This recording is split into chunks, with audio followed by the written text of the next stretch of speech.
guys, welcome to Tiffany TV. I am Tiffany Laban, the host of Tiffany TV. Welcome back to my channel. If you haven't already, make sure that you are subscribed. There should be a button right below here somewhere. Leave some feedback, let me know what you want some more of, or if I didn't answer something in this video. But today we're going to be talking about transitioning 101. Don't pick up the phone now when you know I'm never. I get so many questions about how did I transition? Did I do the big chop? Was I scared about cutting my hair? While I was in transition, what styles did I do? Everybody relax. Everybody relax. I'm gonna answer all the questions. I have done a video before on kind of about my journey from the beginning to here. I've done a video on getting rid of damaged hair, and I've done a video on hair growth. But I've never done a video simply and specifically talking about transitioning. My journey started back in 2015. I had tons of damaged hair. Maybe about 80% of my hair was damaged when I first started my journey. For most of us ethnic women, we grew up with an idea that length is health. Every time that we seen another black girl with long hair, like you're like, oh my God, your hair is so healthy, you have the best hair. But we never thought about the health of our hair. And it's not until the last few years that we've really realized that length does not equal health. So I say all that to say that in the beginning of my journey, I wanted to keep my length on so bad. I did not want to cut anything. And as you can see from these photos, my hair was just stringy. I never thought that I had this hair pattern. I thought that my hair just had a wave. I thought that's just the way that it was. I just didn't have spiral curls. And I just accepted that for what it was. And now I realized that it's that all of that hair was damaged. And as I started watching more videos, as I started watching more naturalistas and kind of watching them talk about their journeys, I realized that my hair was just actually damaged. And I started to cut off little by little, but I was so scared to cut all of it because my healthy new growth was about here. I think you can see it in the pictures, but it was really, really short. And I was so scared to cut all of that hair off. I'm like, who am I gonna be? I've always been the girl with the long, straight hair, but you know, then it was just about straightening my hair and trying to get it as long as possible. And I was doing it in the most unhealthy ways. And it shows because when I transitioned, I had not permed my hair in years, but it looked like I permed it because there were certain parts of my hair that just did not curl up anymore. If I could go back and do it again, I would absolutely cut all of the damage off. And then I would wear protective styles. There's so many options now. Faux locks, you can do braids, you can do box braids, you can do rod sets and things to manipulate your curl pattern. Now that I know, now that I'm further in my journey, I hope that this video helps to encourage someone to do the big chop and know that there are ways to get around it. But if you don't want to do the big chop, I am not going to force you because I was in that space.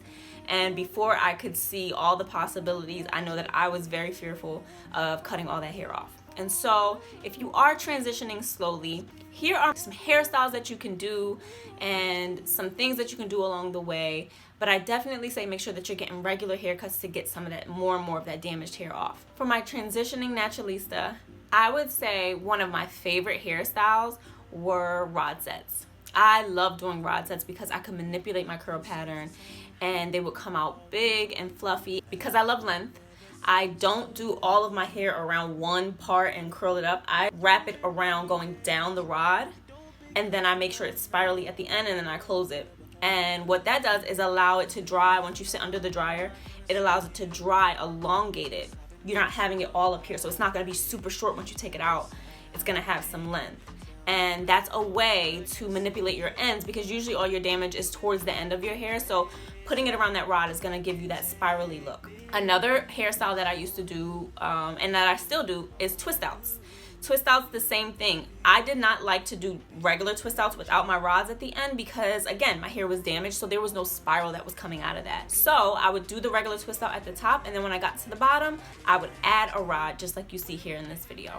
And what that does is manipulate your ends to, again, look like you have spiral curls. And it's just a way for you to get through the transitioning phase and allow your hair to grow but still be able to wear it out and not have to put it in a bun all the time or back in braids all the time. Don't get me wrong, when I have my lazy days, my hair goes in a bun or in a ponytail, how it is today, but I love having my hair out, especially since I've been natural, I love just wearing it out. So the styles that I'm giving you are allowing you to still rock your hair out, just giving you also ways to manipulate that curl pattern, because you know, we don't really want to see the damaged straight ends when we have all this curliness going on up here. Those are some styles that you can do to still wear your hair out, as well as braid outs. Braid outs will be the same as the twist out. It'll just give you a more crinkly look. For some styles that you want to put up, here are some pictures of the hairstyles that I used to wear. I used to do 2 twists that went to the back and then pin them up. Then you gotta slay those edges, girl. Leave some little curly hairs out by your ear, on the back, just to give it a little bit of a messier look. And you know, do your makeup, do it all up, and it's a beautiful hairstyle. It's something I used to wear all the time to work. I used to also do the crown braid, which I go from the back around to the front, which you start from back here, you go all the way around, and then you take the leftover and you pin it, and it's just one big crown twist. You can do that in braid form too. Then of course there's the sleek ponytail, and there's the sleek bun or messy bun, which are easy to go to. Along this journey, you are gonna have really bad days. You're gonna have days where the style that you tried did not come out well. You might have followed my video to the T and it just didn't come out well. Remember that all of our hair is different, and so you have to try different things and try to find what really works for you. My biggest suggestion is working with your hair porosity and understanding what that means for your hair, what products you need to use and what products you need to avoid, and you know, just really being patient with yourself, with your hair. It's not gonna happen overnight.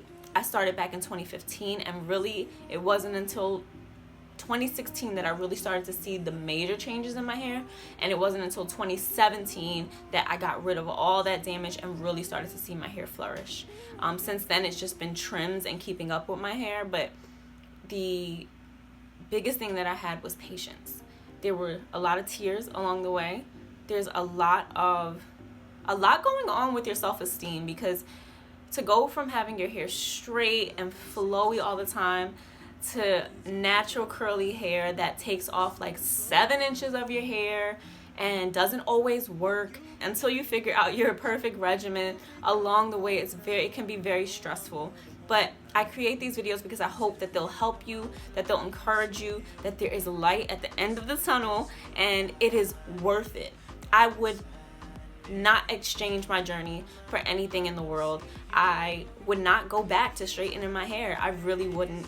I love that I can just be. I love that when it's raining, I'm not like super afraid of it anymore. You know, I love when I'm going on vacation, I don't have to think so much. I don't have to pay for a $300, $400, $600 weave, you know, like it's the freedom. And not to say that weaves are bad. I still love weaves. I still love wigs. I still love extensions. I love straightening my hair every once in a while. But I love that I can just be me and I don't have to do all this manipulating. The self-love that comes out of transitioning over and learning about your natural hair, it was something I didn't expect, and it's something that I love to watch while people are on this journey. I hope that I can encourage you to do the big chop. But if I can't encourage you to do that, I encourage you to be patient while you transition and stay consistent. If you are straightening your hair every 2 weeks, every month, even every other month, if you are straightening your hair more than like I'm gonna say more than 2 times a year, you are asking for damage. And if you really are serious about this natural journey, you really have to embrace it and find ways that work for you. Get some cornrows with extensions in it. Do your own box braids. Get them done.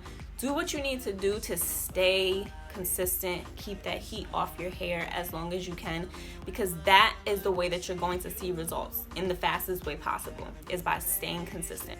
I hope that I've covered everything.